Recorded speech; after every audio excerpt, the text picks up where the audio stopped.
Éire smaragdzöld kristály szíve. 2023. szeptember. Éire smaragdzöld kristály szíve. Az önböngészője nem támogatja a HTML5 hangot. Renee. Kedves felemelkedő család! A felemelkedési ciklus ezen szakaszában felfedezték, hogy a kozmikus anya rejtett mágikus ékszere és sárkányszeme, Éire smaragd kristály szíve védi az angyali emberiség evolúciós célját, amint azt a helyi planetáris rács architektúra rögzítette, megerősítve, hogy Írország szárazföldjén telepítették. Így Írország földtömegét, amelyet korábban Hiberniának hívtak, és amelyet az írek Éirenek neveztek, a kozmikus anya kifejezetten azért választotta, hogy elrejtse legkeresettebb szellemi kincseit az isteni világok elől. Amit hármas szoláris fiai és lányai, árják testesítettek meg, amikor Éire földjére inkarnálódtak, hogy genetikailag kódolva legyenek a tájban, átítatva szofianikus kódjaival és a smaragdrend rejtett történelmi feljegyzéseivel, amelyek a szent fákon, barlangokon, bujadombokon és édesvízi forrásokon keresztül áramlottak. A kozmikus anya önmaga teljes mását helyezte el egy hármas napfehér gyémánt elohei sárkánytestben, édeni paradicsomi kódjaival együtt, amelyek a föld felemelkedésére kijelölt istenvilágokból származnak, és elrejtette őket Éire smaragd kristály szívében. Írország földjei, természeti királyságai és szent helyei örökké őrzik az ezüstlángú eirák megszentelt hangjait, az isteni világok szent zenei hangjait.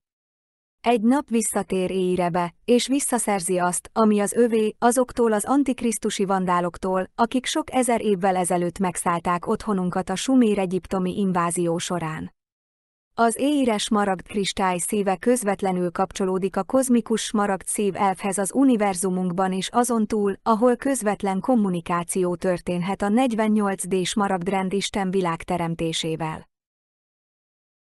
A luciferi lázadást követő sötét korszakban az éirei smaragd kristályszív örökké élő fényérzete és annak masszív tónus rezonanciája kikapcsolt a kristálymagban, amikor az idegen gépezet beágyazódott a planetáris rácsrendszerbe.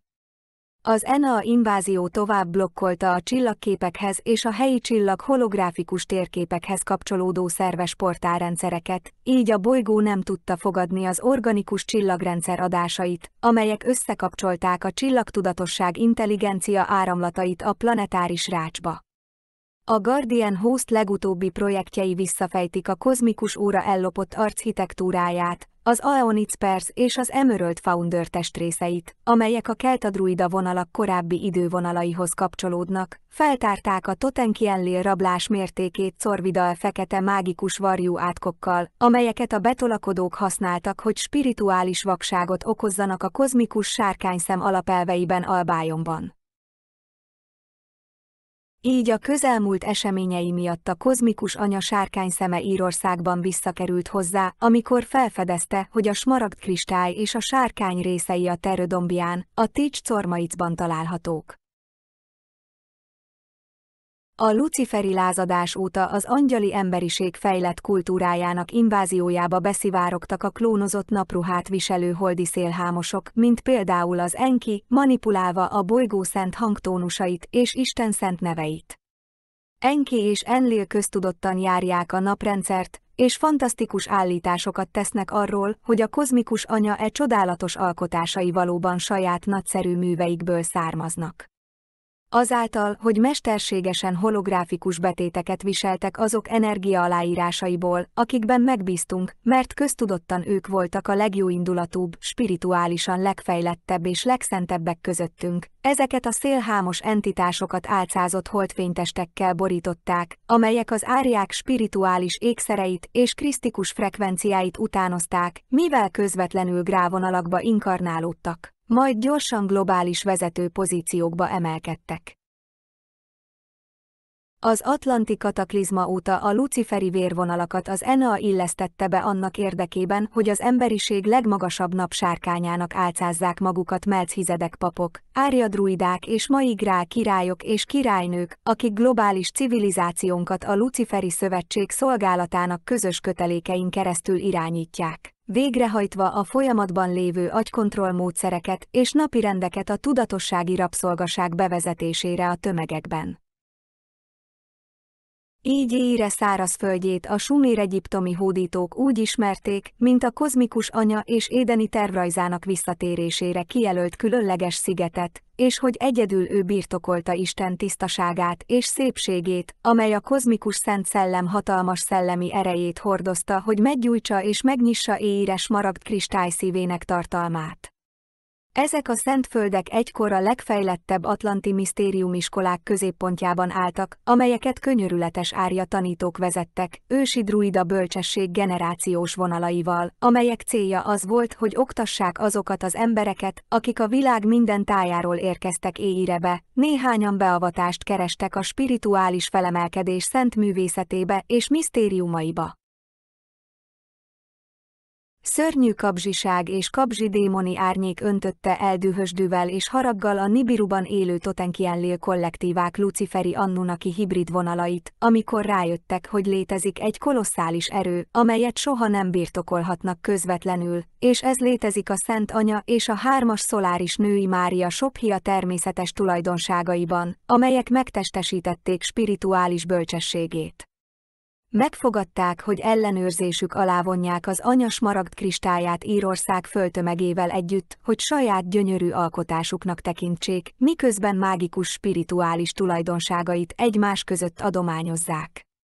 Így Éire és ősi eszénus törzsei, akik közül sokan keltadruida vérvonalból származtak, évezredeken át elviselték a népirtás és az őket támadó tenyésztési programok brutális háborús rendszerét, amely egyedülálló miazmatikus ősi átokká vált ezekből az inváziós történetekből az annunaki hibrid bukott angyalokkal, amely közvetlenül örökölte az érek jövőbeli utódainak hátát. Ez a luciferi miazmatikus corvidae fekete mágikus átok és a folyamatban lévő kelta mészárlások hozzájárultak a legendák néhány torzulásához, amelyek az írországi Tuatha-de-Dananról szólnak, aki állítólag keletről, nevezetesen Egyiptomból és a Fekete-tengerből érkezett oda. Ezen frakciók némelyike annunaki hibrid volt, akiket erőszakkal egyesítettek az Ursa Majorból származó Szólőr Rishi Tuatha keltadruida mai vonalainak következő hullámaival, így kapták a Tuatha-de-Danan, Danu istennő gyermekei becenevet. Ez az elsődleges forrása a Tuatha-de-Dananté körülvevő mitikus legendáknak, amelyekről azt mondják, hogy Danu istennőtől származnak, és amelyek valójában rejtett jelentéssel vannak kódolva az ír rácsokban, jelezve a toti egyiptomi Anu törzsekkel történt erőszakos hibridizációt, amely luciferi genetikai módosításokkal akarta megrontani az eredeti dán Hibiru Melchizedek törzset. Az Enea azt akarta, hogy az általuk preferált luciferi vérvonalak váltsák fel az írországi keltadruidákat, mint kiválasztottakat, mivel idegen hibridjeik Izrael szent földjein laknak. Így a Tuatha-de-Danan ennek a későbbi hibridizációnak a terméke, beszámolóikat Írország számos folklórjában és hagyományos történetében újra mesélték, néhányat brutalitás, erőszak és háború jeleneteivel díszítve, hogy elrejtsék a Tuatha Elohim utódok első hullámainak eredetét, amelyek az eredeti azurita hiperboreaiaktól származnak, akiket Éireben a fehér elohei anya Ériu vezetett. Ahogy a megszálló luciferiánusok kegyetlenül egyik népirtó hadjáratot a másik után folytatták, terrorizmussal, kataklizmával, éhínséggel és teljes pusztítással árasztva el a Smaragd-szigetet, ez volt az ő hiába való kísérletük, hogy elpusztítsák a kozmikus anya ott jelenlévő spirituális teremtményeinek hatalmas erejét és szent szépségét. Mint a gyermeki ragadozók, akik a szent grálerekéket keresik, hogy ellopják a szent kincseket és az örök élet ígéretét a Szent Anyától, elutasították hatalmát, és hűséges lelki képviselőivel együtt továbbra is bemocskolták és rágalmazták képmását, átkozni, elégetni őket, levadászni őket a kihalásért, és hazugságokat terjeszteni rágalmazásért.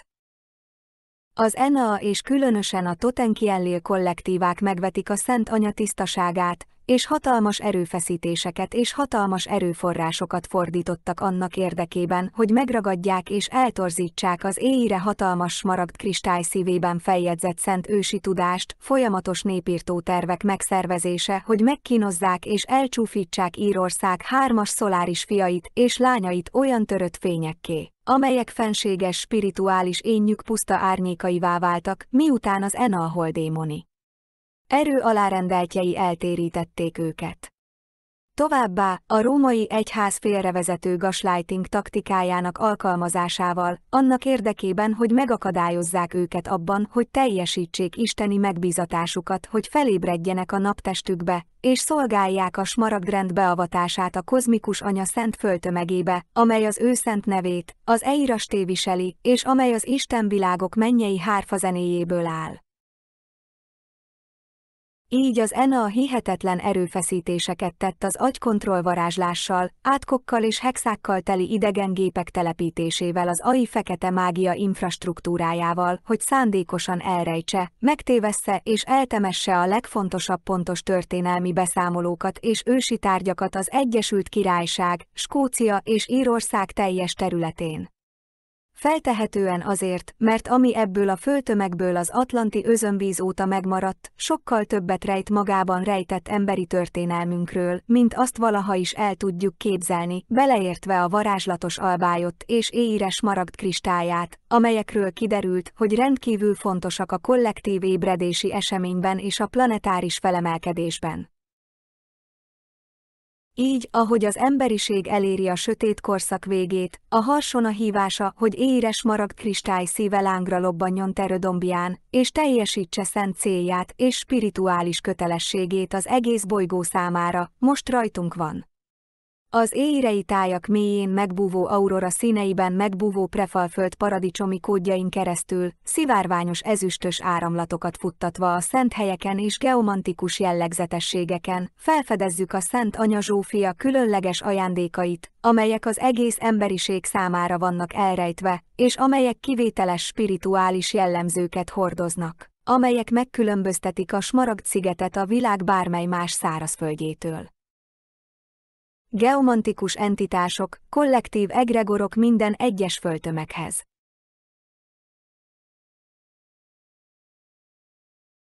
Ahhoz, hogy jobban megértsük a varázslatos Smaragd-sziget tájképét, és hogy miért van olyan sok különböző neve a válogatott 3-as isteneknek és 3-as istennőknek, különböző tulajdonságokkal, amelyekről azt mondják, hogy a földeket lakják, figyelembe kell vennünk a geomantikus entitások és a kollektív egregorok létezését a bolygórácsban, amelyet különböző földtömegek számára hoztak létre.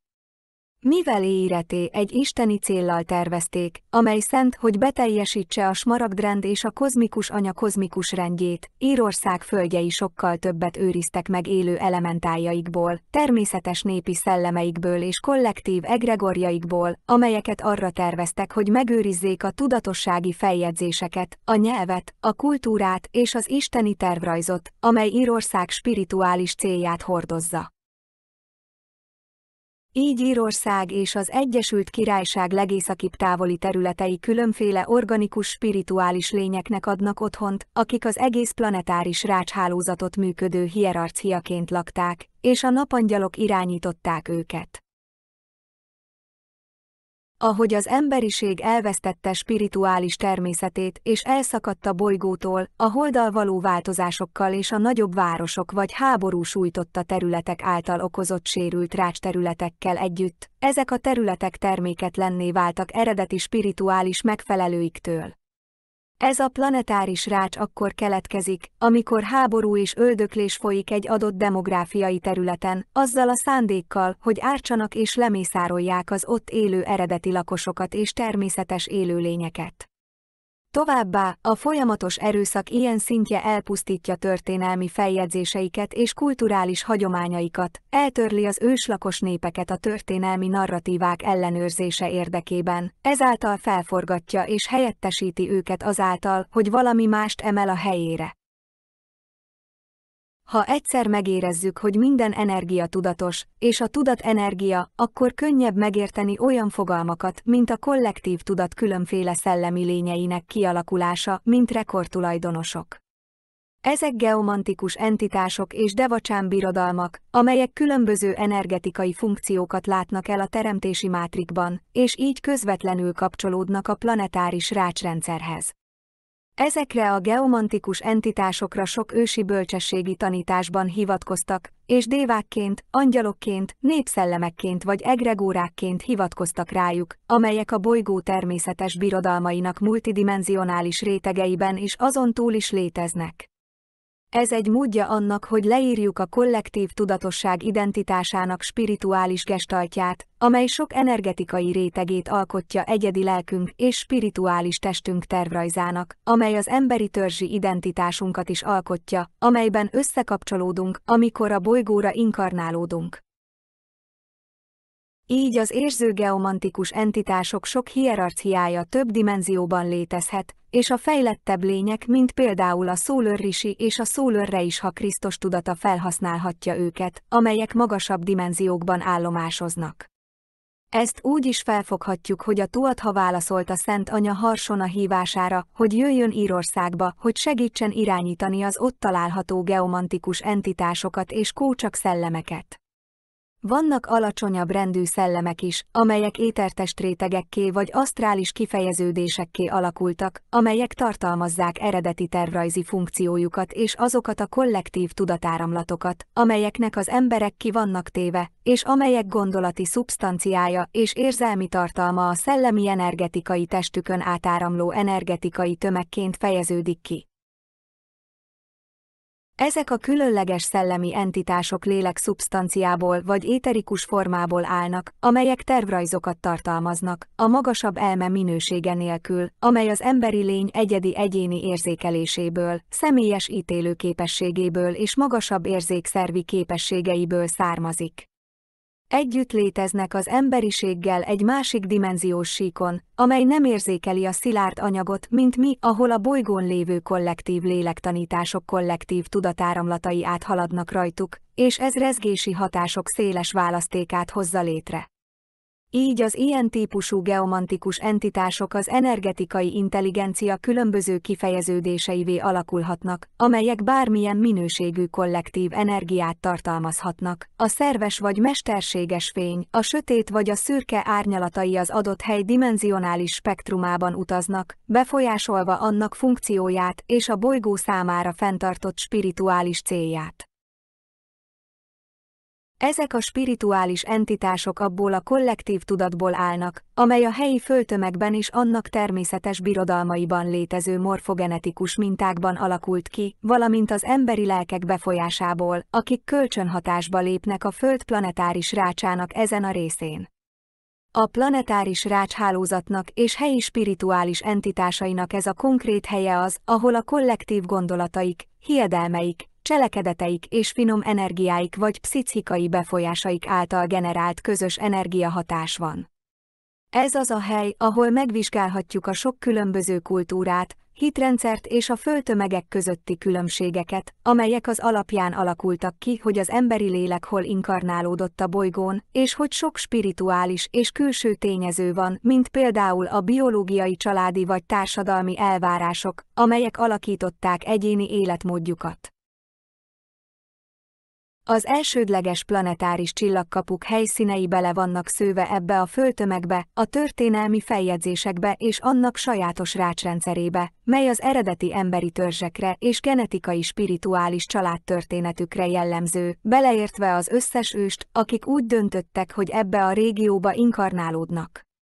Általában a lélekcsaládok továbbra is inkarnálódnak a szárazföld bizonyos régióiba, mert ugyanahoz az emberi lélektörzshöz tartoznak, amely genetikailag kódolva van abban a bizonyos csillagkapu rendszerben, és kapcsolatban állnak a karmikus következményekkel, ősi kérdésekkel, vagy spirituális küldetésük van a kiterjedt történelmi tudatossági feljegyzéseihez kapcsolódóan. Így minden földtömegnek és nemzetnek megvan a saját kollektív tudata, egregor vagy spirituális hierarchiája, amely a saját központi gyémánt szívkomplexumán belül létezik, amely a helyi planetáris hálóhálózat metsző vonalain belül érhető el, ami része ezeknek a speciális tudatossági feljegyzéseknek a vezetésében. Az NA inváziója során terepmunka során megtanultuk, hogy ezek a geomantikus entitások, amelyek a tudatosság egregorjait alkotják minden egyes szárazföldi tömegrégióban és azok természetes birodalmaiban, elszakadtak a sötét anyag szablontól és a Szent Anya Sophia közvetlen spirituális befolyásának szofjanikus gyémánt szívétől.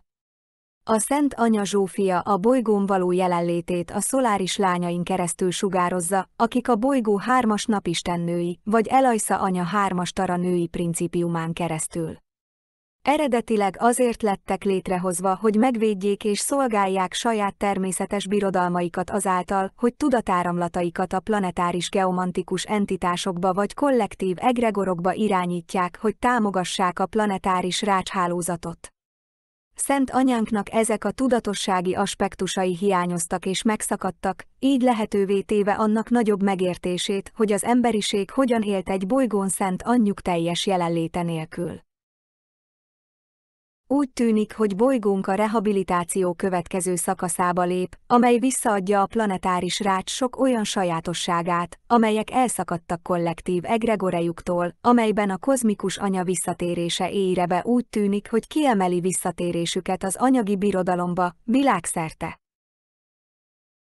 Így a smaragd őrzők a smaragd katedrális építészetének közelmúltbeli rehabilitációjára összpontosítottak, 3 és 4 Lóhere kódolt plázma aktiválással Írország smaragd szívében, aktiválva a fél smaragd kristályát, vagy a sorskövét, amelyet a Tuatha a terődombján horgonyoz.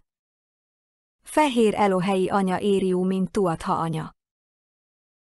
Az ír mitológiában Írország szuverén hármas napistennője és védelmezője Ériú, gyakran még mindig helyesen értelmezik Írország anyaistennőjeként. Ériú volt az ősi fehér Elohei spirituális anyja az eredeti Tuathanak, az eredeti hiperboreusok Elohim leszármazottainak, akik később a 11. és 12. eszénus törzs kelta druida mai grávonalában testesültek meg. Bár az ír-danu istennőt általában a Tuatha de Danann őseként említik, mi azon az állásponton vagyunk, hogy ez az elbeszélés úgy tűnik, hogy a Totianenkienlil kollektívák által készített történelmi beszámolók későbbi változataiból származik, hogy elfedjék az autentikus izraelitákat Éireből, miután a napsárkány királynők elbuktak a felemelkedés idővonalának lázadása során. Ezt követően az ellopott anyagot smaragd táblaként adták ki Egyiptomban, az Annunaki Ízis szerződése által generált klónozott holdi női istenségekkel együtt, akik boszorkányokként kezdtek megjelenni a planetáris rácshálózatban, hogy irányítsák a kollektív egregorokat az atlanti özönvíz után, amikor szintén behozták a hold mátrixot. Így az eredeti tuathákat tévesen bukott angyaloknak tulajdonították, akiket az Annunaki teremtett, mint Anu sárkány urait, hogy felügyeljék és ellenőrizzék Éire földjeit. Ehelyett ezek a Tuatha Szólőr Risi Szólőr Reisha ősi törzseinek leszármazottai voltak, akik megőrizték a sárkányok anyjának kelta vörös hajú istennő vonalait, és a napsárkány királynők szent rítusait az isteni világokból, amelyek a hármas napistennő és az ő édenkertjének planetáris tudatosságának titkait tartották. Az egyik édeni bolygó, ahol sok Krisztus sztársics és kelt a mai Grél vonal élete van, a Tiamat, mivel ez volt a föld sárkányok anyjának magasabb bolygói logójának megtestesülése, amelyben ugyanezt az édeni mátrixot rejtette el Írország smaragd kristály szívében. A Guardian Host céljaira azt az álláspontot képviseljük, hogy a Tuatha azért lépett be ebbe a valóságba, mint Szólőr Risi és Szólőr Reisha, hogy Írország földtömegének rácsszerkezetének javításán dolgozzanak, és nem voltak azok a vérszomjas harcos lények, akiknek a római egyház és mások által terjesztett számos elbeszélésben ábrázolták őket.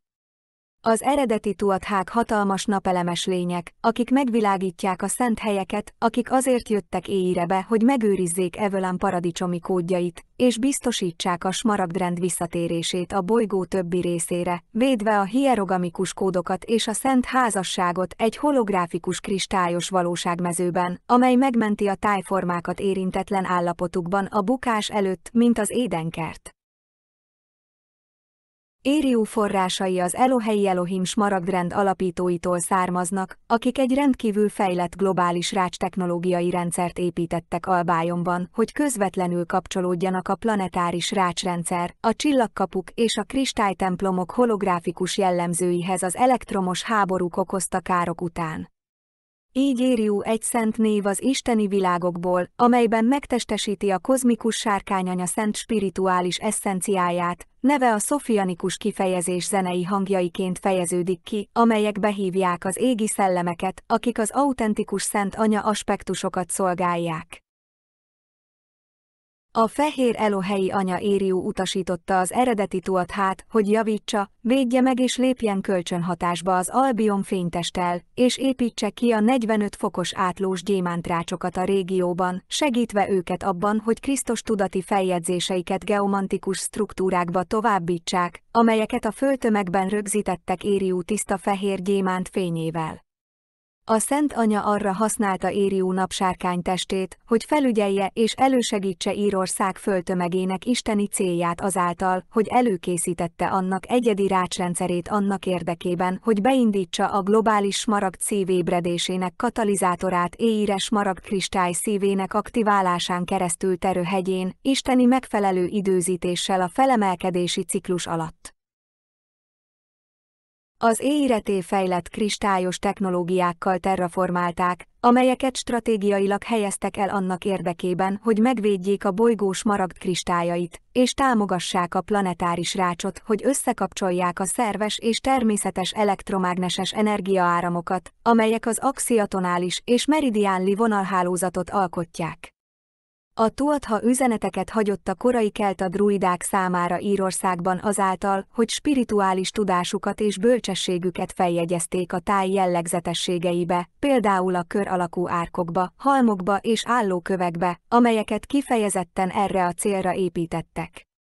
Ezeket a szent helyeket azért építették be a rácsrendszerbe, hogy megőrizzék az ősi hiperboreusok és eszénusok eredeti nyelvét és kódjait azon jövő generációk számára, akiknek szükségük lesz rájuk, hogy segítsenek felébreszteni a smaragd kristályt Albion szívében a jövőbeli felemelkedési ciklusban.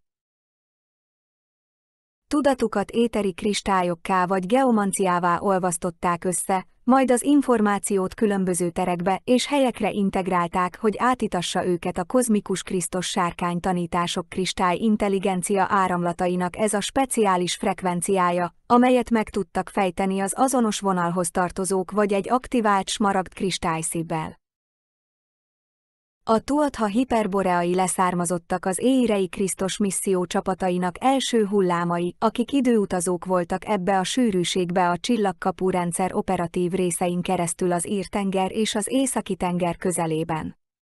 A felemelkedett mestereknek ez az azurita vonala azért jött, hogy tanítsa és vezesse az angyali emberi törzseket annak érdekében, hogy segítsen nekik újjáépíteni civilizációjukat a globális katasztrófát okozó jégkorszaki áradások után, és hogy leltárt készítsenek a planetáris rács által okozott károkról, hogy felmérjék a földi körülményeket a jövőbeli rehabilitációs küldetésekhez. A smaragdrend fehér sárkány anya Éire testesítette meg a smaragd kristály szívet Éire teljes földtömege számára, hogy előkészítse a planetáris rácsokat a végső tömeges smaragd ébredésre azáltal, hogy telíti a földeket tiszta fehér gyémánt fényű sárkány tojásaival, amelyek alkímiai úton átalakulnak minden kék szivárvány árnyalatává. Éire egy spirituális anya a fehér gyémánt napból, aki biztosítja, hogy a smaragd kristály virágozzon a 12 eszénus törzs szent földjeinek központi gyémánt szívhálózatában, amely szerves része a planetáris tudatosság evolúciós folyamatának, biztosítva a spirituális felemelkedési potenciált minden lakos számára, aki az ő gondjaira van bízva. Smaragd kristály aktiválás Terödombján. A Terödombja a mai grál királyok rezidenciája volt, akik az ókorban uralkodtak Írország felett. Egy hatalmas katedrális templomhoz kapcsolódtak, amely a planetáris rács ezen helyén található holográfikus jellemzőkbe ágyazódott. Éire királya inkább szellemi királyság volt, mint területi székhely, így a királyról azt hitték, hogy összekötő kapocs a túlvilág és az emberiség között, a királyság szellemi székhelye, amely Isten természeti törvényeit testesíti meg Írországban. Amikor egy igazi jóindulatú mai grál király megtestesíti Evötár szoláris krisztusi énjét, spirituális kapcsolatai sértetlenek, és ezért biztosítja, hogy a kristály folyó áramlata végig folyik a királyságán, gazdagítva földjeit, nemzetét vagy országát. Van egy hatalmas emerald kristály katedrális hálózat Evelyn portálokkal, amelyek többdimenziós rétegben találhatók Éire alatt és felett, mintegy 300 hatalmas oszloppal körülvéve, amelyek egy egész tölgyerdőből, a keltadruida árják szent tölgyéből készültek. A fehér sárkány anya Éire volt az eredeti védelmezője annak a smaragd kristálynak, amelyet a Tuatha épített Liafailben, hogy a keltadruida vonalakat szolgálja a régióban, és volt egy hatalmas szunnyadó napsárkánytest, amelynek alsó része a földtömeg közepén volt az új smaragdzoldon. Ahhoz, hogy aktiválni lehessen Éire sárkánytestét a visszatérő kozmikus anya számára, az új smaragdzöldben található sárkánycsomópontokat meg kellett javítani a kozmikus rétegekből származó fehér gyémánt fény hatalmas beáramlásával, kiöblítve a fő sárkánycsomópontot az Albion fénytest szívében nemrég megnyitott fehér szivárvány ívhíddal. Amikor a Lia meghibásodásában elrejtett smaragd kristály aktiválódott 9-en, a smaragd katedrális megnyílt a smaragd életfába, és ez aktiválódott a Éire brácsrendszerében, megnyitva egy avalonszerű paradicsomi világ sokdimenziós padlójának kiterjedt komplexumává, kiterjesztve földelő zsinórját az új smaragdzöldjára, amely helyi axis mundiként működik. A smaragd kristály smaragd ébredése kiterjedt szófiai plázma virágzó csakrákká kezdett növekedni, amelyek összefonódtak a gyémánt szív kristályrácsokkal, amelyek felébresztik a napsárkányokat, akik tudatukat a szárazföld kollektív egregorjaira irányítják. A smaragd kristály hálózatot úgy tervezték, hogy a kozmikus alapító istenforrás interdimenzionális kommunikációs hálózataként működjön a kozmikus szellemtest elajai mezőiben a planetáris rácsrendszeren belül. Ahogy a Föld smaragd szíve újjáéledik és összekapcsolódik a kozmikus smaragd szívvel, helyreállítja a smaragd nap DNS 4800 szablont, amelyhez minden indigó mai grálvonal és a smaragd rend képviselője hozzáférhet a személyes gyémánt nap mintájából. A fehér sárkány anya Éire az emberiség smaragdzöld szívében lévő planetáris smaragdszív eredeti ősi beavatója, ő ennek a különleges spirituális funkciónak a Szent Anya védelmezője az Albion fénytestben. Távollétében a Totenkienlil kollektívák megpróbálták kibányászni a Tuatha által a Éire elhelyezett smaragd kristályról szóló összes ősi tudást, és visszahozni Sumériába és Egyiptomba, hogy fáraó vonalaikkal megalapozzák fennhatóságukat a Közel-Keleten. Azonban a bolygón minden emberi lény a bennük rejtett smaragddal inkarnálódott, amelyet Szentisten szüleik adtak nekik.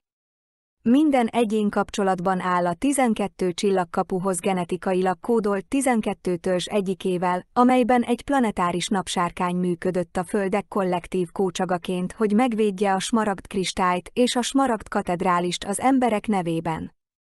Rajtunk múlik, hogy megtaláljuk a belső smaragdot, hogy megvilágítsa spirituális utunkat, miközben a sötét aeonban utaztunk, és ez sok életünkbe telhet, amíg megtaláljuk belső Krisztusánkat. A smaragdkövet a keleti spirituális tanításokban cintamani-kőként is ismerik, mágikus ékszernek tekintik, amelyben a spirituális erőt a kő tulajdonosa kapja, ahol minden kívánság teljesül a tulajdonosának. Valójában ez a verzió a Totian Lucifer-féle gépeltérítő forrás torzítása az Emerald tabletből. Ahogy a belső smaragd kristály smaragd ébredése jelzi a szent kristályszív szofianikus virágzásának spirituális tisztaságát, amely felébresztette belső Krisztusukat, és egy szerető és együttérző egységtudatban testesült meg. Éire megszentségtelenítése, Corvidae átka. Az őrzőgazda újjáélesztette Éire napsárkány testét az Éire földjein elkövetett szörnyű miazmatikus átokból, mivel ezt a fekete mágikus átkot Éire megszentségtelenítésére és végső megsemmisítésére szánták, valamint az albioni 11. csillagkapu hálózat teljes megfordítását azáltal, hogy varázslási agykontrollt küldött Arthur gráv vonalaira. Úgy tűnik, hogy Corvidae átka az Ene a fekete mágikus varázslása, amely a kelta istennőkről szóló számos mitológiai mesén keresztül kapcsolódik és újra meséli, amelyeket rendkívül agresszívnek és erőszakosnak magyaráznak, mivel háborúval és halállal társítják őket, így összekapcsolva őket a fekete holló vagy varjú alakjával.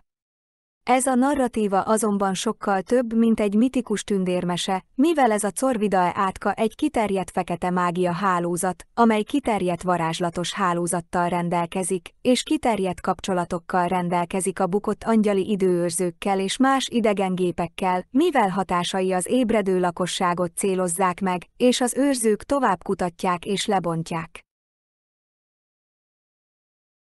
Ez a hálózat hatással volt a kelta druida vonalakra és minden ébredező egyénre, aki Írország valódi történelmét próbálta kutatni, vagy Albion jóvá nem hagyott témáiba merülni, mivel Corvidae átkával robbantották fel őket fekete madárvarjú szellemek és fekete árnyékok rajával, amelyek fekete varjú Corvidae hálózatok vízszintes hálóiból származtak.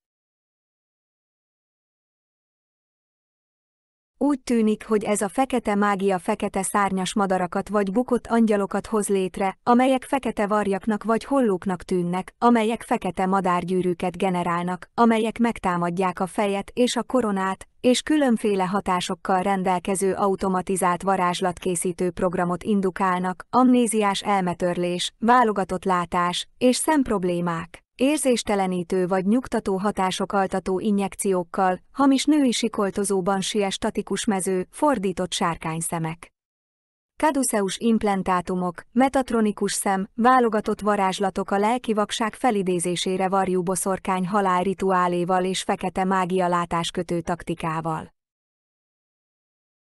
Az elmúlt néhány évben felfedezték, hogy létezik egy kiterjedt fordított hálózat, amely kelta druida hibridizált genetikából és a bukott angyali Annunakiból készült Nibiruban, és amely válogatott fordított hálózatokká alakult, amelyek egy fekete életfát vetítettek ki Caduceus bát implantátumokkal az albájonra.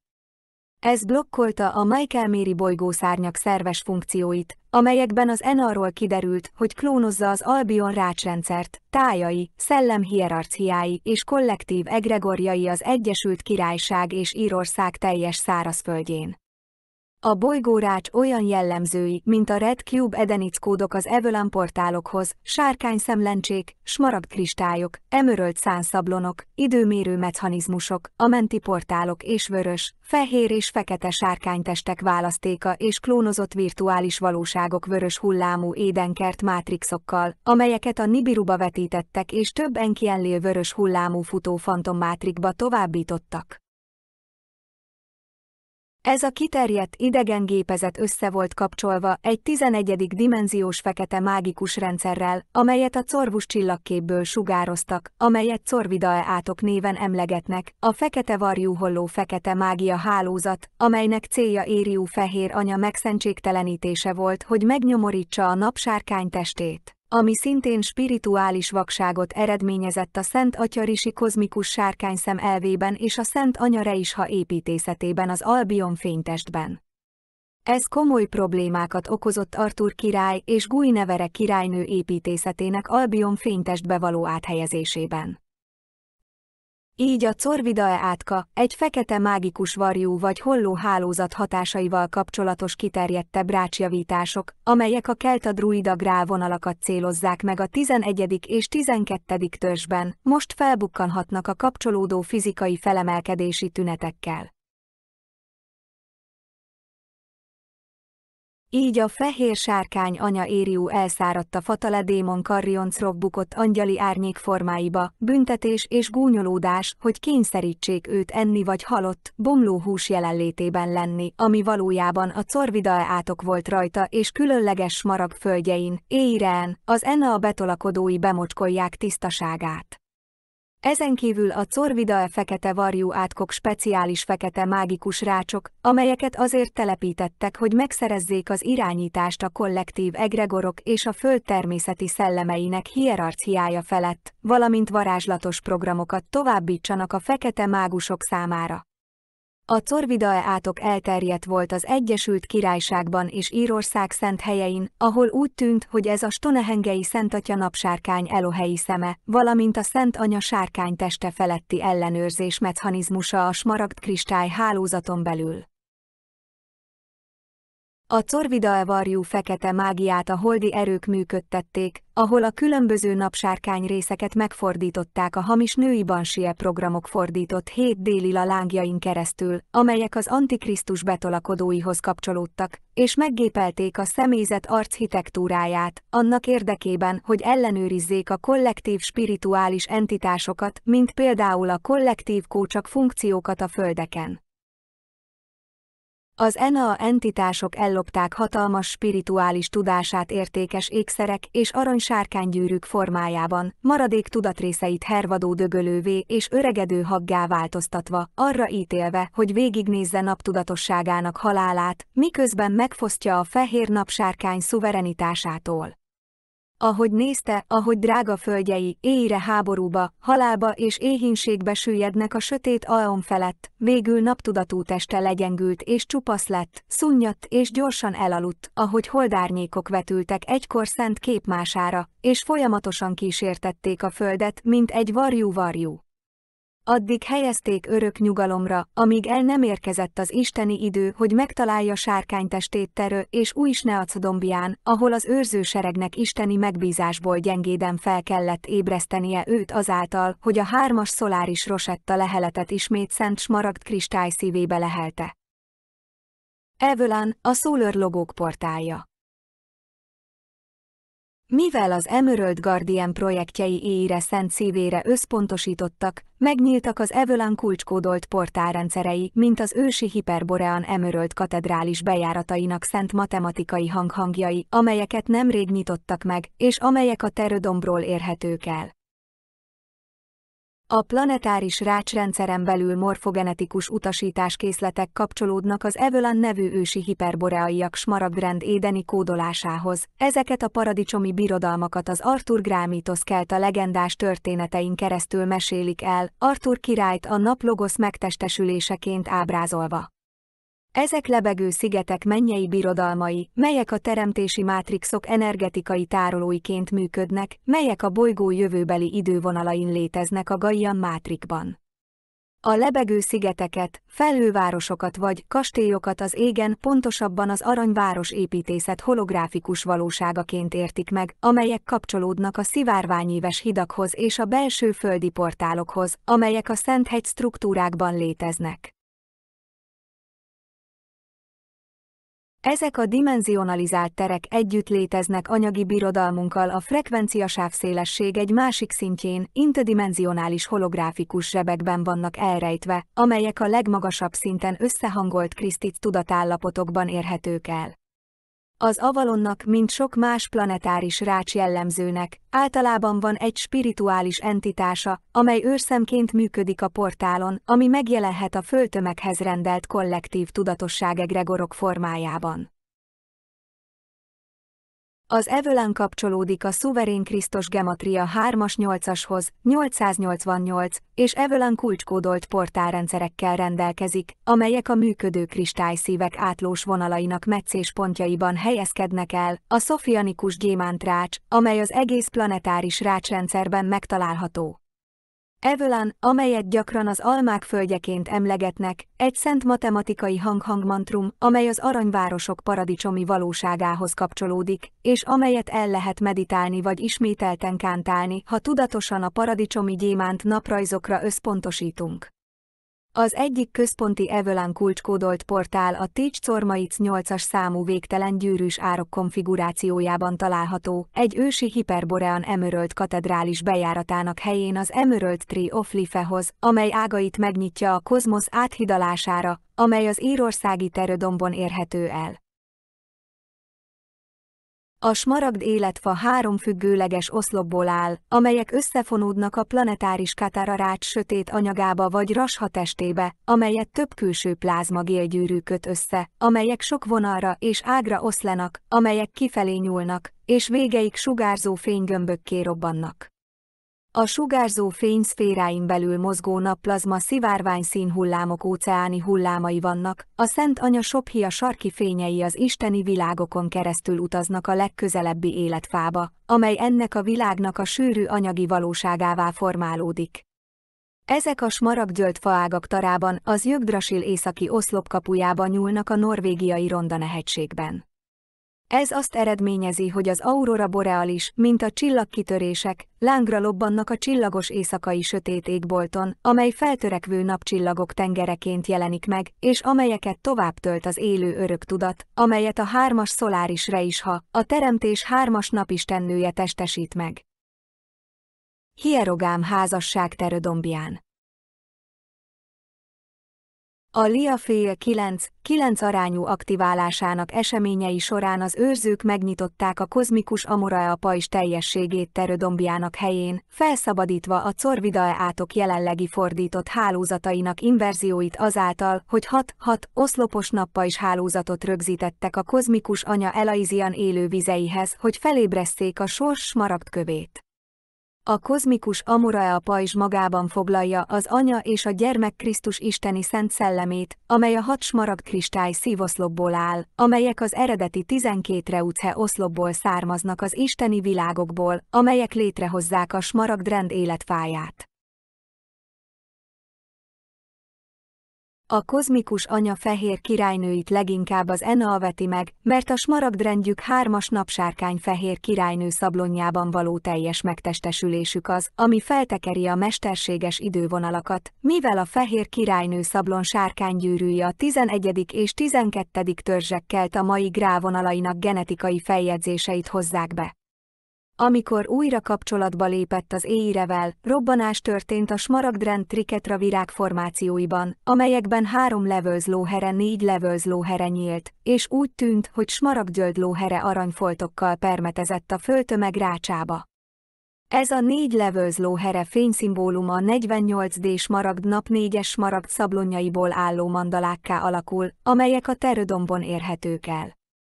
Ez az axiatonális vonalakban megjelenő smaragd nap DNS fraktálkódolása, amelyet a Krisztus Starsheet segít lehorgonyozni a vízszintes mezőkbe a gyémánt napszablonunkon keresztül. És így az őrzők összegyűltek, hogy tanúi legyenek a kozmikus anya fehér királynője és a kozmikus atya vörös királya közötti hierogikus egyesülés szent házasságának, ahogy a szent házassági kapcsolat a Teredomb komplexum tróntermében történt, visszatérve a smaragd-gyémánt napmintában a planetáris rácsba. Képzeljünk el egy fehér királynő és egy vörös királypárt, akik az oltárnál állnak a lia fél előtt. A fehér királynő gyönyörű fehér csipke filigrán díszes ruhát visel, kezében egy csokor fehér rózsával, a vörös király fekete tuxot visel, nyakkendővel, 4 levél lóherével dombornyomva, mellzsebében egyetlen vörös rózsával. A Szent Anya Zsófia és a jóindulatú Krisztus napkirály együtt imádkoznak, mint egy smaragd kristály szív, amely Istennel egyesült, mint egy elme Istennel, egy szent hierogamikus test, amely Istennel egyesült az örökké valóságon át. Fehér királynőnk és vörös királyunk a szeretett Krisztus sophiaként testesül meg, megtestesítve a smaragdrend spirituális helyreállítását, ahogy a harsona szólítja a kozmikus smaragd napokat. Imáink a földe szent házasságához. A szent házasság folyamata találja meg igazi célját a természettel, mint egy Isten házával a kozmikus szuverén törvényben. A 3-as nap Krisztus és a 3-as nap Krisztus, sophia örök fénye adja vissza hierogamikus koronájukat és smaragdkristály szív bölcsességüket, hogy megáldják a szépség és a szépség szent egyesülését, hogy kiáradjanak a föld népeire. Szeretett kozmikus anya és kozmikus atya, szent bototok és bototok vigasztal engem, mivel tökéletes békét csendes vizei, amelyek végigfutnak testemen. És így van. Béke legyen a szíveddel. Békesség legyen az elméddel. Béke legyen a testeddel. Legyen mindenki a feltétel nélküli szeretettel és a tökéletes békével, amelyet Isten és Krisztus örök fényében tartanak. A következőig maradj az Evötár Krisztus Sophia szívutat fényességében. Kérlek, legyetek kedvesek magatokhoz és egymáshoz. GSF. Szerető szívvel, Liza.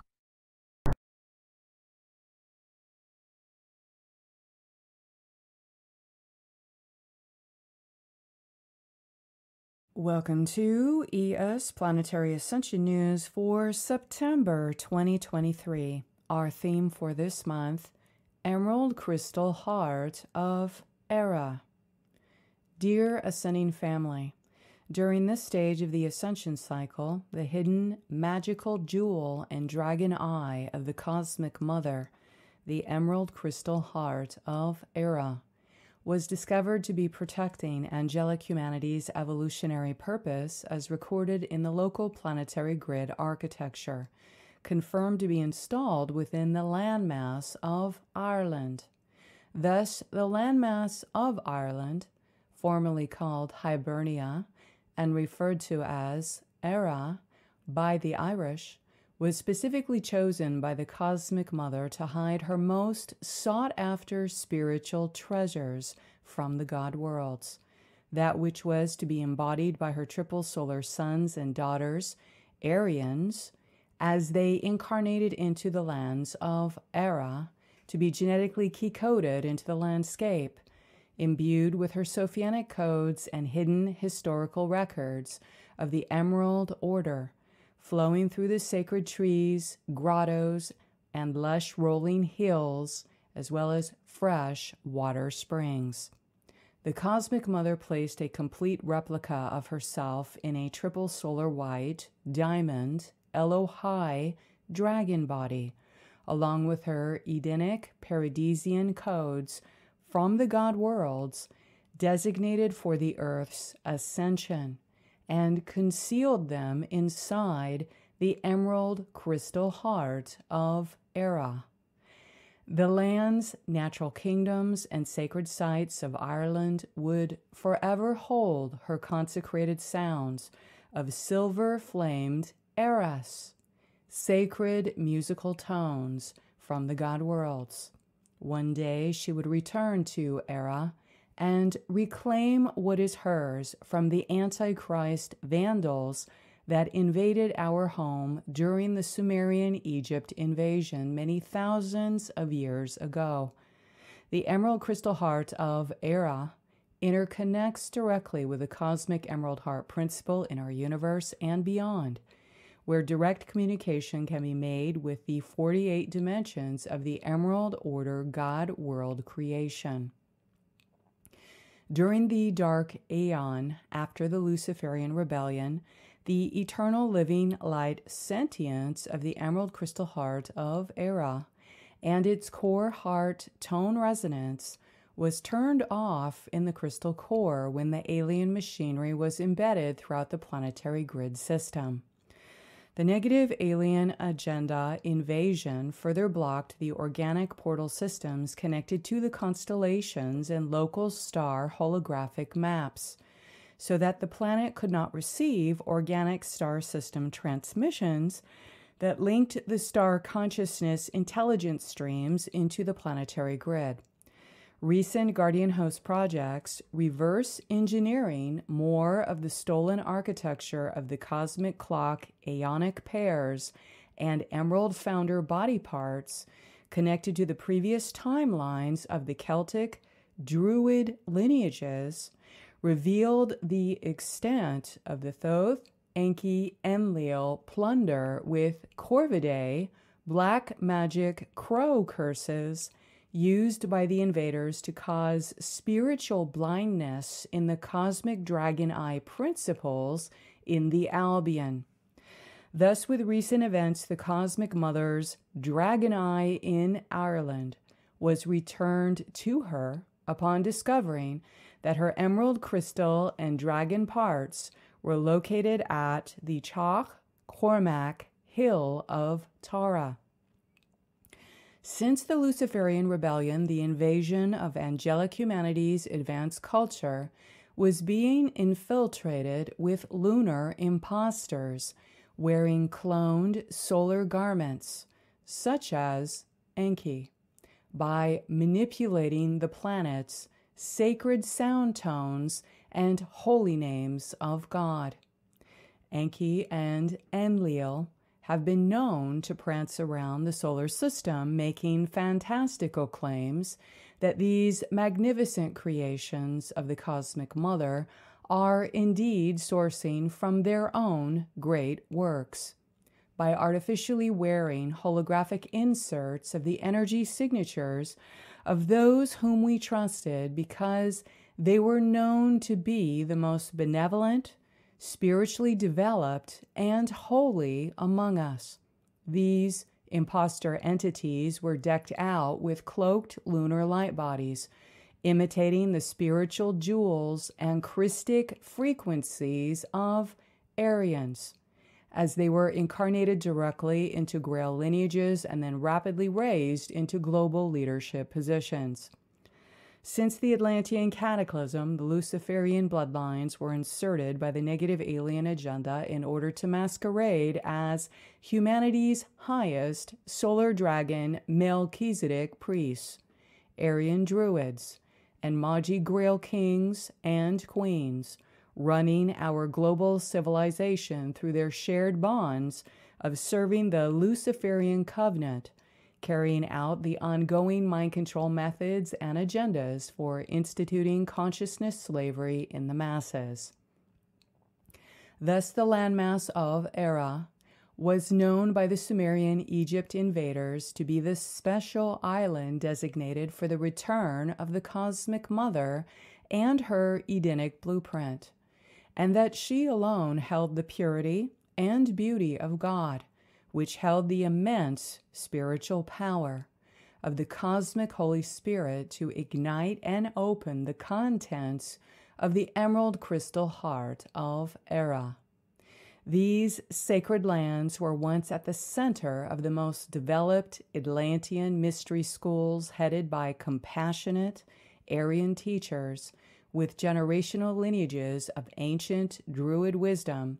which was purposed to educate the people that came to Éire from all over the globe, some seeking initiation into the sacred arts and mysteries of spiritual ascension.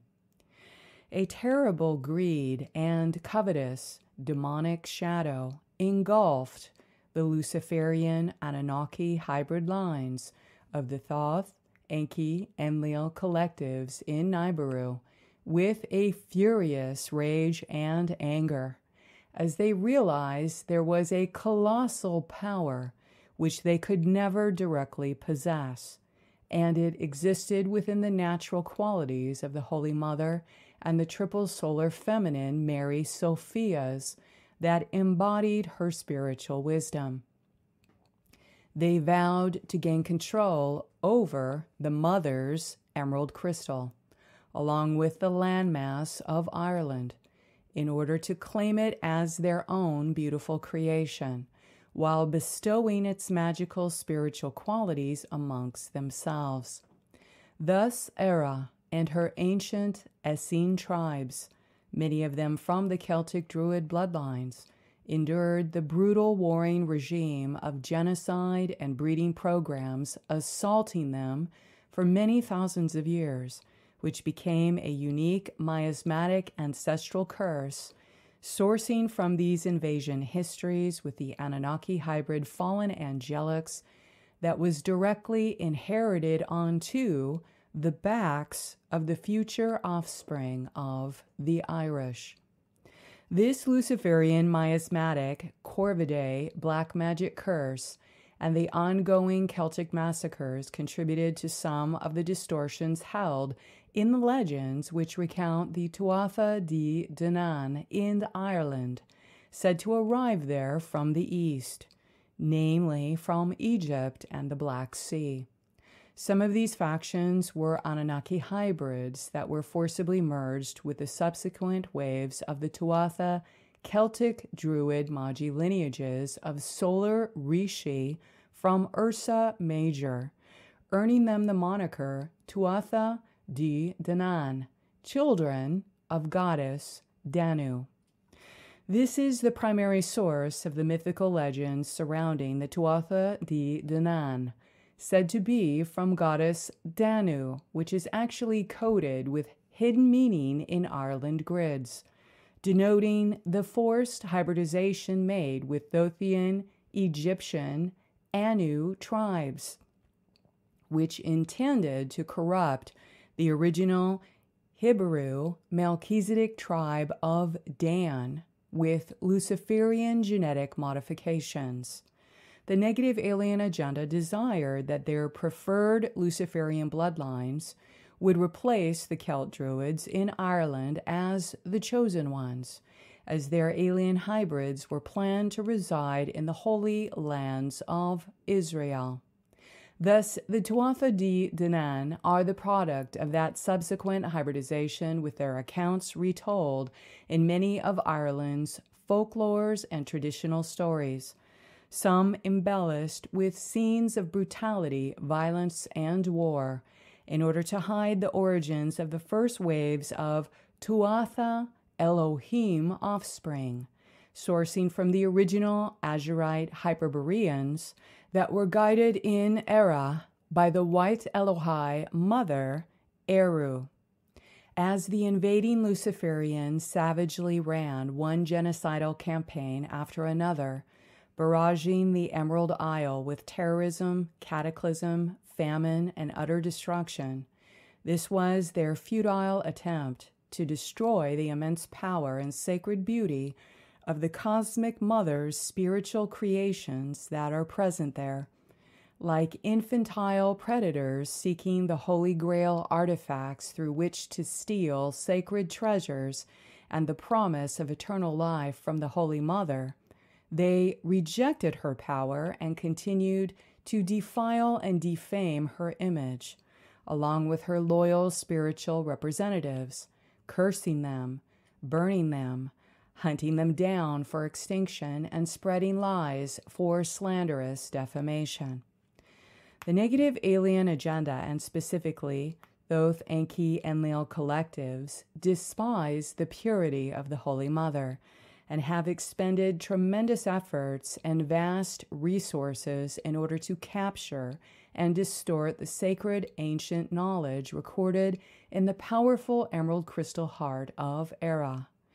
orchestrating ongoing genocidal agendas to torture and disfigure the triple solar sons and daughters of Ireland into fractured lights that became mere shadows of their majestic spiritual selves, having been digressed by the negative alien agenda's lunar demonic force subordinates, further by employing gaslighting tactics of misdirection from the Church of Rome, in order to prevent them from fulfilling their divine commission to awaken into their solar body and serve the Emerald Order initiation of the sacred landmass of the Cosmic Mother, which bears her holy name, Éire, composed of heavenly harp music from the god worlds. Thus, an incredible effort has been made by the negative alien agenda with installation of alien machinery filled with mind control sorcery, running curses and hexes with AI black magic infrastructure to purposely hide, deceive, and bury the most important accurate historical accounts and ancient artifacts located in the entire span of United Kingdom, Scotland, and Ireland, presumably because what remains of this landmass since the Atlantean flood holds so much more about our hidden human history than we can ever imagine, including the magical Albion and emerald crystal heart of Éire, which have been revealed to be supremely important in the collective awakening event and planetary ascension. Thus, as humanity reaches the end of the Dark Era, the clarion call for the emerald crystal heart of Éire to ignite at the hill of Tara and fulfill her sacred purpose and spiritual duty for the entire planet is now upon us. Through the paradisian codes of the pre-fall earth in her aurora colors, hidden deep within the Éire landscapes, running rainbow silvery currents through the sacred sites and geomantic features, we discover the Holy Mother Sophia's special gifts hidden there for all of humanity that carry exceptional spiritual characteristics which differentiate the Emerald Isle from any other landmass in the world. Geomantic entities, collective egregores for each landmass.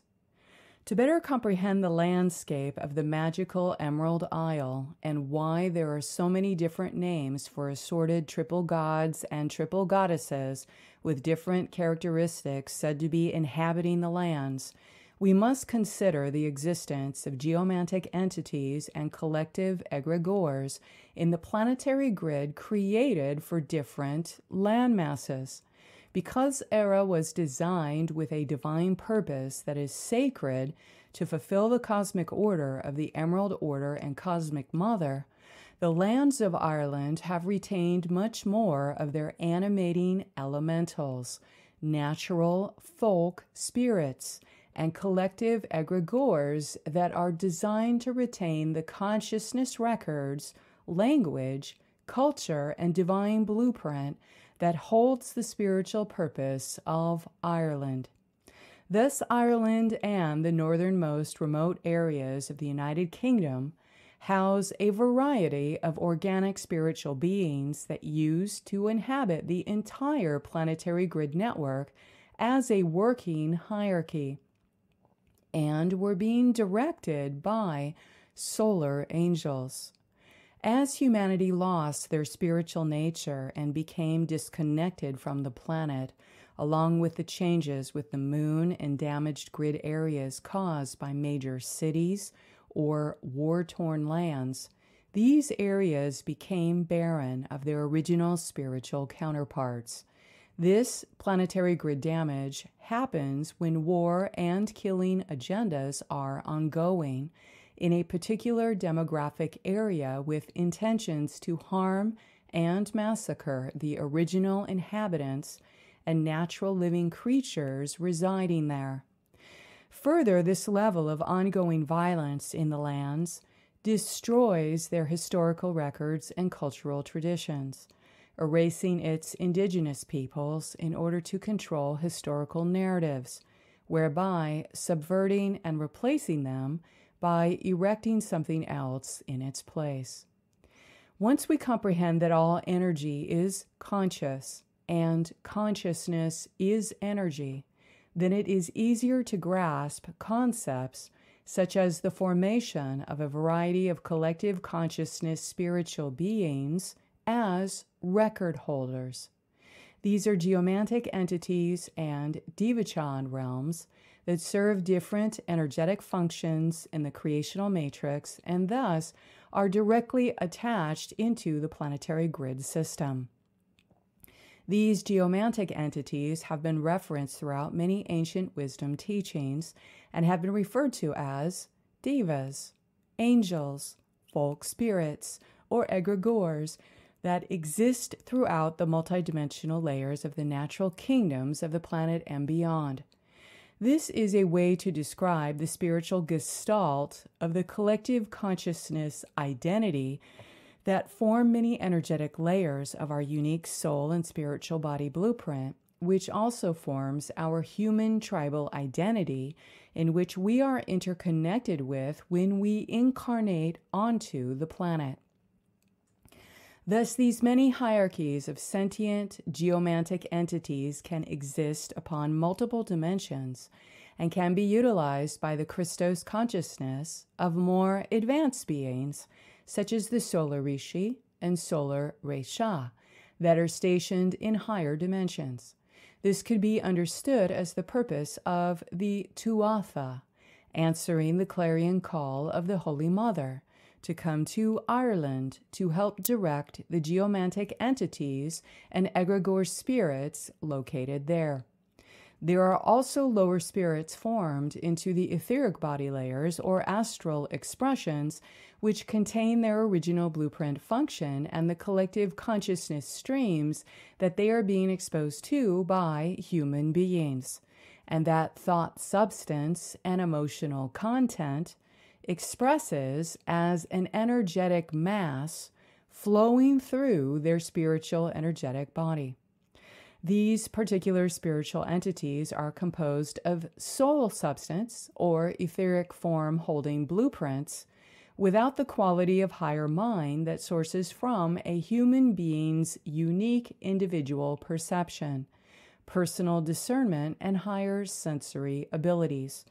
They coexist with humanity upon another dimensional plane which does not perceive solid matter as we do, where the collective consciousness streams of collective soul instruction sets on the planet pass through them, and this generates an assortment of vibrational influences. Thus, these kinds of geomantic entities can form into diverse expressions of energetic intelligence that can comprise any kind of quality of collective energy, organic or artificial light, dark or shades of gray, traveling throughout the dimensional spectrum of their particular location, impacting its function and spiritual purpose held for the planet. These spiritual entities are composed of the collective consciousness that has been formed in the morphogenetic patterns existing within the local land mass and its natural kingdoms, along with the influences of the human souls interacting within that section of the land's planetary grid.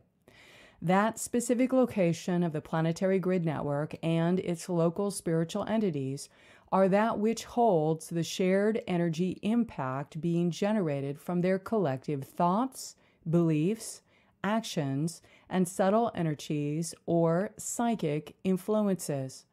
This is where we can consider the many different cultures, belief systems, and differences in the land masses that have been formed based upon where on the planet the human soul has incarnated, and how there are many spiritual factors and external factors such as biological family or social expectations that have shaped their individual way of being. The locations of the primary planetary stargates are enmeshed within that landmass's historical records and its particular grid system that is specific to the original human tribes and their genetic spiritual family histories, comprising all the ancestors that have chosen to incarnate into that region. Generally, soul families continue to incarnate into certain regions of landmass because they are of the same human soul tribe that is genetically key-coded into that particular Stargate system and are connected to the karmic implications, ancestral issues, or have spiritual missions connected to its extensive historical consciousness records. Thus, each landmass and nation have their own collective consciousness egregore, or spiritual hierarchy, existing within its own central diamond heart complex, accessed within the intersecting lines of the local planetary grid network, which is a part of maintaining those specific consciousness records. With the negative alien invasion through fieldwork, we learned that these geomantic entities that form the consciousness egregores in each of the landmass regions and their natural kingdoms had been disconnected from the dark matter template and the Sophianic diamond heart of the Holy Mother Sophia's direct spiritual influence. The Holy Mother Sophia emanates her presence in the planet through her solar daughters, which are the planet's triple solar goddesses, or through Mother Elisa's triple Tara female principal aspects. They were originally created to protect and serve their respective natural kingdoms by directing their consciousness streams into the planetary geomantic entities or collective egregores to support the planetary grid network. These consciousness aspects of our Holy Mother were missing and disconnected, thus allowing a greater comprehension of how humanity has been living on a planet without the full presence of their Holy Mother. Our planet seems to be embarking on the next stage of rehabilitation, which returns many of these specific planetary grid features which were disconnected from their collective egregore, in which cosmic mothers return into Éire appears to highlight their return into the matter realm worldwide. Thus, Emerald Guardians have been focused upon the recent rehabilitation of the Emerald Cathedral architecture with accompanying 3 and 4 clover-coated plasma activations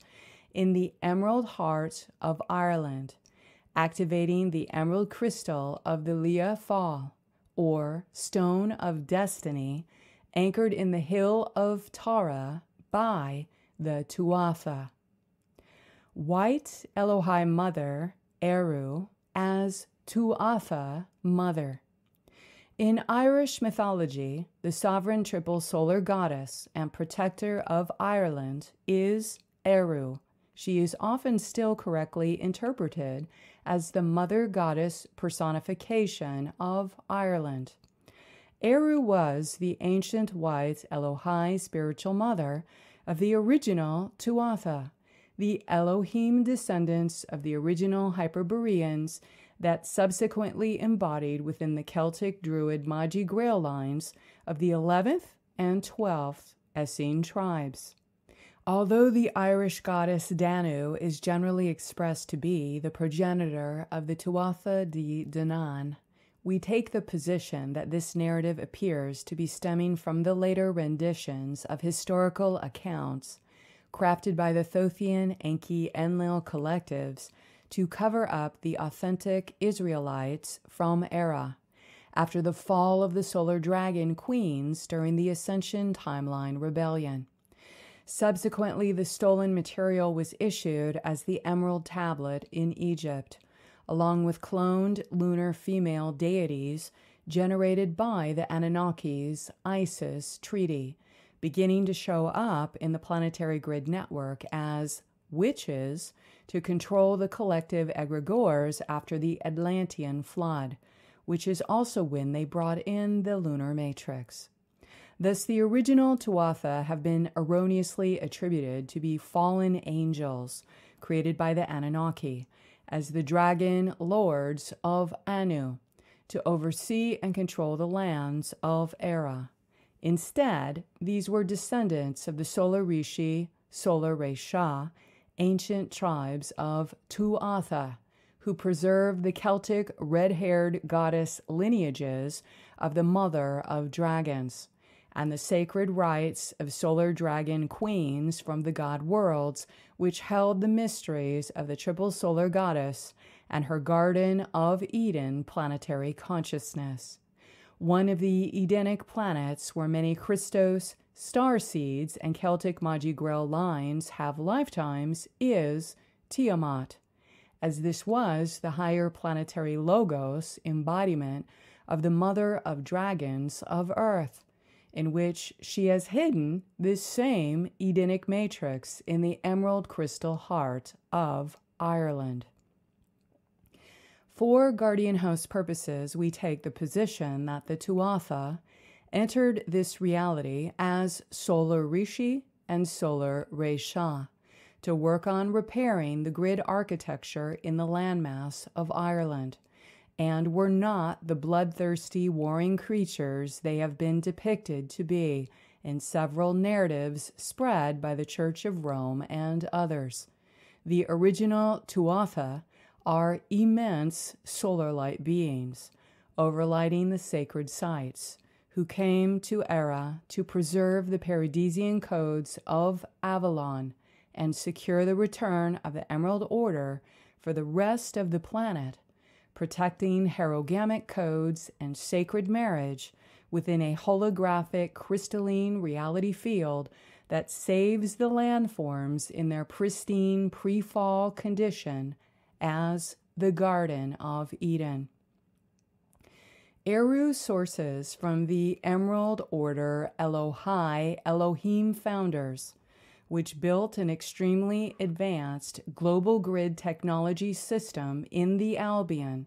to interface directly with the holographic features in the planetary grid system, stargates, and crystal temples after the damage incurred from the electric wars. Thus, Éire is a sacred name from the god worlds in which she embodies the cosmic mother dragon's holy spiritual essence. Her name expresses as musical tones of Sophianic expression that call in the heavenly spirits that serve the authentic Holy Mother aspects. White Elohai Mother Éire was directing the original Tuatha to repair, protect, and interact with the Albion light body and build out the 45-degree diagonal diamond grids in the region, helping them to transmit their Christos consciousness records into geomantic structures recorded in the landmass with Éire's pure white diamond light. The Holy Mother was utilizing Éire, solar dragon body, to supervise and facilitate the divine purpose of the Ireland landmass by preparing its unique grid system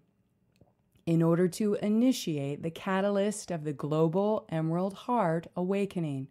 through the activation of the Emerald Crystal Heart of Éire upon the hill of Tara in divine right timing during the ascension cycle. Éire was terraformed with advanced crystalline technologies that were strategically placed in order to protect the planet's emerald crystals and support the planetary grid to interface between organic and natural electromagnetic energy currents that make up the axitonial and meridian ley line network.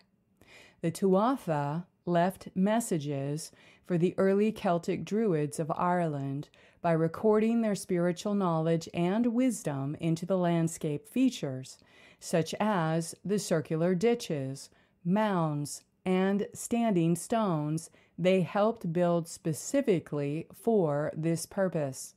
These sacred sites were built into the grid system in order to retain the original language and codes of the ancient Hyperboreans and Essenes for those future generations that would need them to help awaken the emerald crystal within the heart of Albion in the future ascension cycle. They merge their consciousness into an etheric crystal or geomancy and then encompass the information into various spaces and places to be imbued with this specific frequency of crystal intelligence streams of cosmic Christos dragon teachings that could be deciphered by those of the same lineage or with an activated emerald crystal heart. The Tuatha Hyperborean descendants are some of the first waves of the Christos mission teams in Éire that were time travelers into this density via the operational portions of the Stargate system near the Irish Sea and North Sea. This Azurite line of ascended masters came to teach and guide the angelic human tribes in order to help them rebuild their civilizations after the Ice Age floods that caused global catastrophe and to take an inventory of planetary grid damage to assess the ground conditions for future rehabilitation missions. Emerald Order White Dragon Mother, Éire, embodied the emerald crystal heart for the entire landmass of Éire to prepare the planetary grids for the eventual mass emerald awakening by saturating the lands with her dragon eggs of pure white diamond light, which are alchemically transformed into all blue rainbow shades. Éire is a spiritual mother from the white diamond sun, ensuring the emerald crystal would flower in the central diamond heart network in the sacred lands for the 12 Essene tribes, which is intrinsic in the planetary consciousness evolution process, assuring that spiritual ascension potential for all inhabitants stewarded into her care. Emerald crystal activation at the Hill of Tara.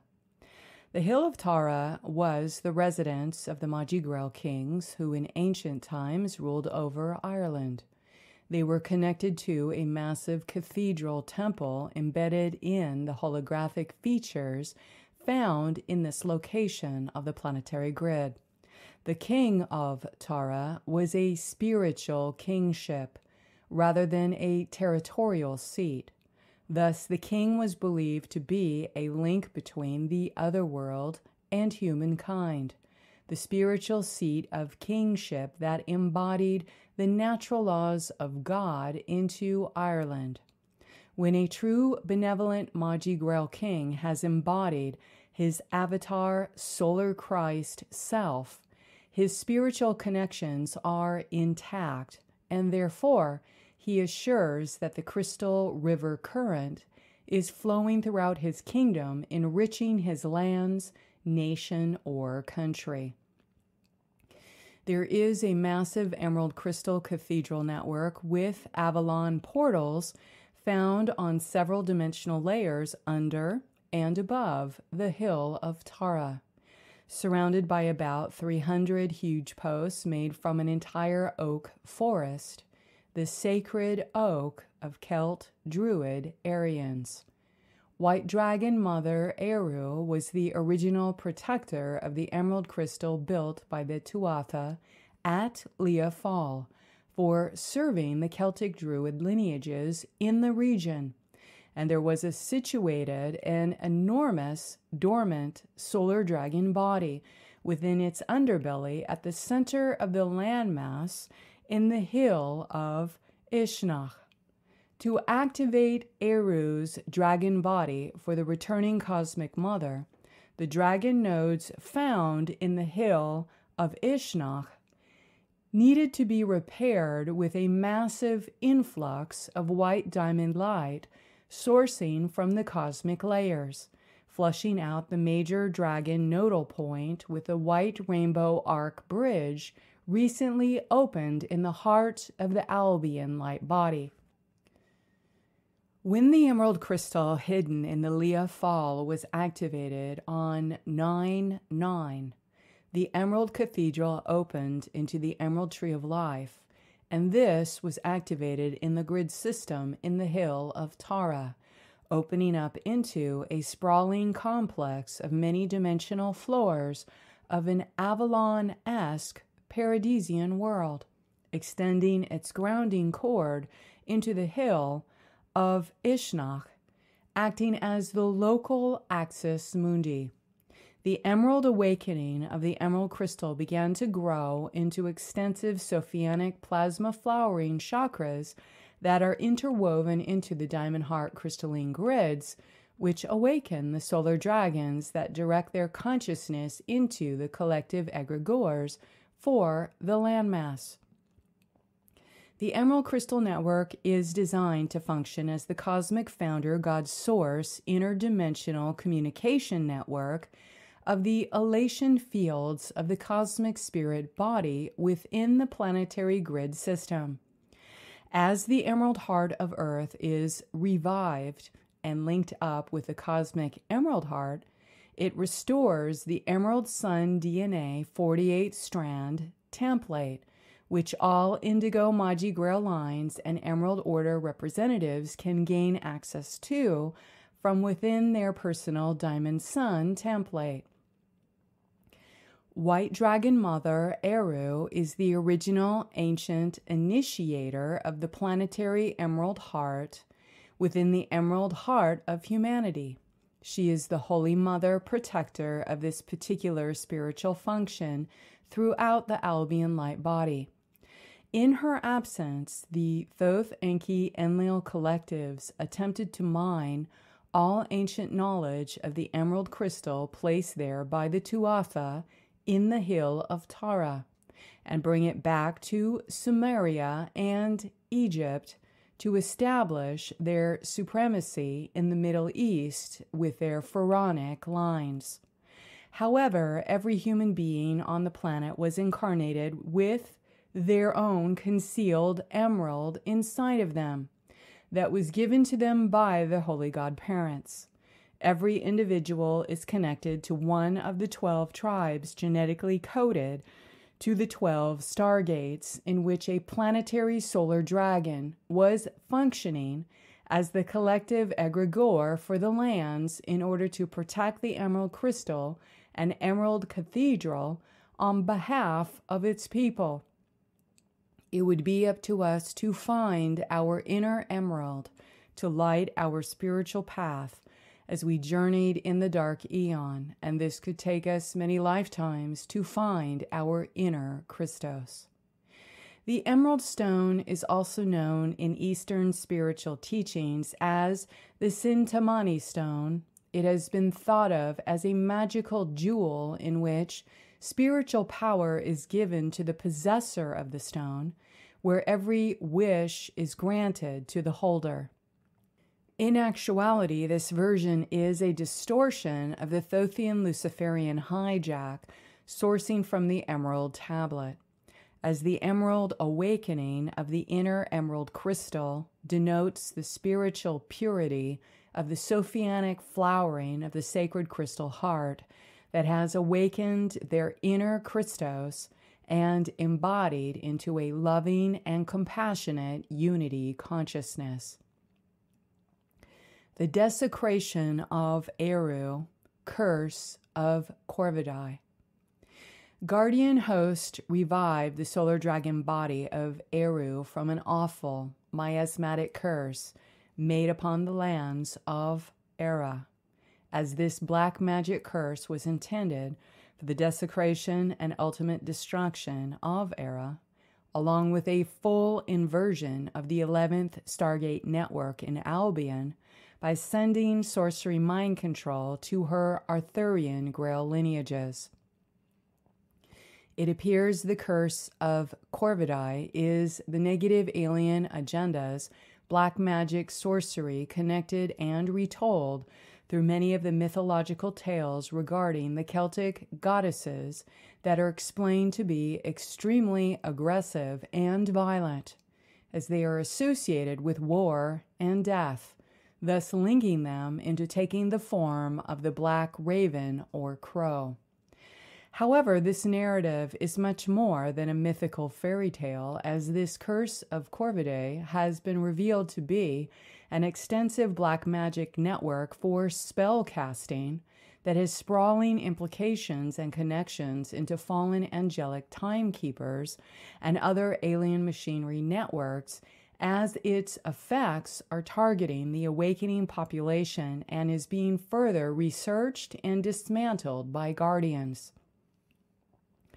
This network was impacting Celtic Druid lines and any awakening individual trying to research Ireland's real history or delve into any of the Albion's unapproved topics, as they were being blasted with the curse of Corvidae, with a swarm of black avian crow spirits and black shadows coming from horizontal nets of black crow Corvidae networks. This black magic appears to spawn black-winged avians or fallen angelics that look like black crows or ravens, which generate black avian rings that attack the head and crown and induce an automated spell casting program with various effects: amnesiac, mind wiping, assorted vision and eye problems, anesthetic or sedative effects with sleeping injections, false feminine screaming banshee static fields, inverted dragon eyes, caduceus implants, Metatronic eyes, assorted enchantments to incite spiritual blindness with crow witch death ritual and black magic sight binding tactics. Over the past few years, it was discovered that there was an extensive reversal network made from Celtic Druid hybridized genetics with fallen angelic Anunnaki in Nibiru that was forming into assorted reversal networks projecting a black tree of life with caduceus staff implants onto the Albion. This was blocking organic functions of the Michael Mary planetary wings, in which the negative alien agenda were found to be cloning the Albion grid system, its landscapes, spirit hierarchies, and their collective egregores in the entire United Kingdom and Ireland landmass. Planetary grid features such as red cube Edenic codes for Avalon portals, dragon eye lenses, emerald crystals, emerald sun templates, timekeeper mechanisms, Amenti portals, and an assortment of red, white, and black dragon bodies and cloned virtual realities with red wave Garden of Eden matrices that were being projected into Nibiru and transmitted into several Enki Enlil red wave run phantom matrices.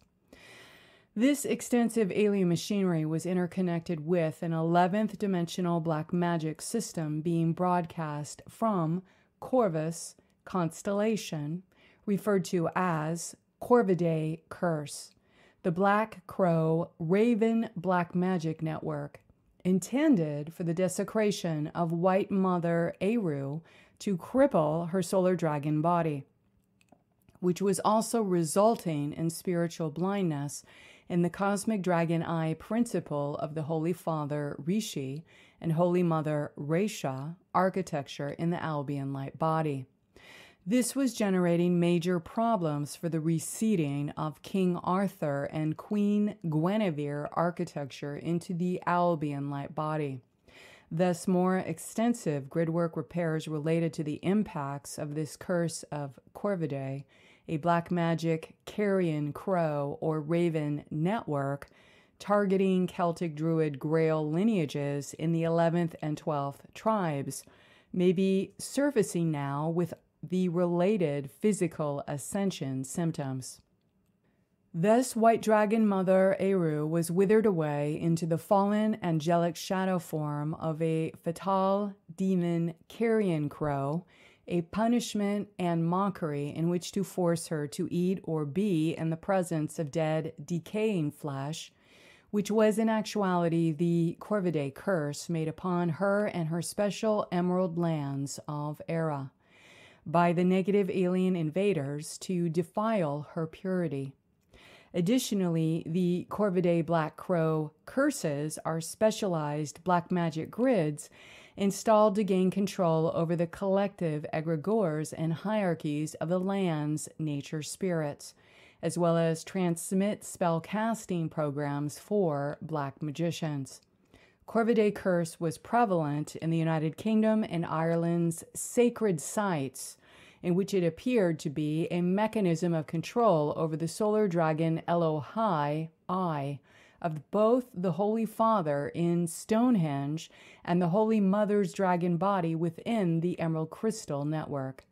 The Corvidae Crow black magic was being operated by the lunar forces where various solar dragon parts were being reversed through inverted 7th dimensional violet flames of false feminine banshee programs linked with the Antichrist invaders' machined staff architecture in order to control the collective spiritual entities such as the collective egregore functions within the lands. The negative alien agenda's entities stole her vast spiritual knowledge in the form of precious jewels and golden dragon rings, turning her remaining consciousness parts into a withering carrion crow and aging hag, condemning her to watch the death of her solar consciousness while stripping away her white solar dragon sovereignty, as she watched her precious lands of Éire descend into war, death, and famine over the dark eon, Finally, her solar consciousness body was laid down, weakened, and bare. She was rendered dormant and fast asleep as lunar shadows were cast in her once sacred image and used to continually haunt the land as a carrion crow. She was laid to rest until it was the divine time to find her dragon body at the hill of Tara and hill of Ishnach, in which guardian host was to gently awaken her by divine appointment by breathing the triple solar Rosetta breath back into her sacred emerald crystal heart once again. Avalon, a solar logos portal. As Emerald Guardian projects have been focused upon the sacred heart of Éire,